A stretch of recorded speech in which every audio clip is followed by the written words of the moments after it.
สวัสดีค่ะแม่ลาด สวัสดีจ้าแม่ลาดงวดว่าหันคือได้ยินข่าวว่า เลขเข่าแต่เลขก็ยังเข่างวด เขา ว่า อ หัน ยู่4664นะเขาอยู่ เด้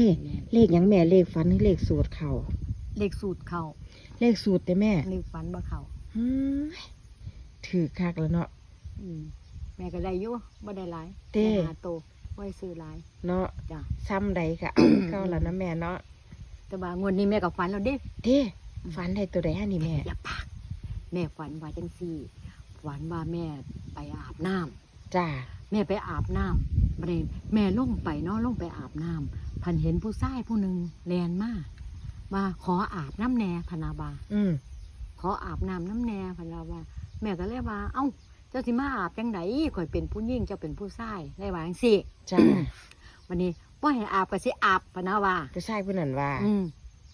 แม่ก็เลยว่า เอ๊ะข้าฝันจังซี่มันสิเป็นจังไดแม่ว่า แม่ตีใส่ตัวใดฮะนี่ แม่ก็มาตีใส่น้ำก็เป็นหนึ่งผู้ชายก็เป็นห้าจังได๋ เนาะเป็น แม่ หนึ่ง ก็เลย หา ว่า เด้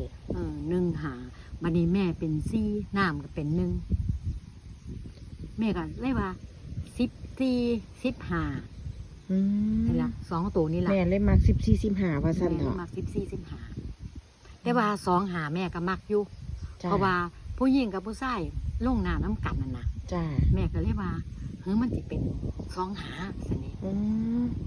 เตี๋ยวเด้อพี่น้อง FC เอ้ยแม่ลัดเราฝันจ้ะ ฝันจังสี่แม่ก็สิ จ้ะ ดา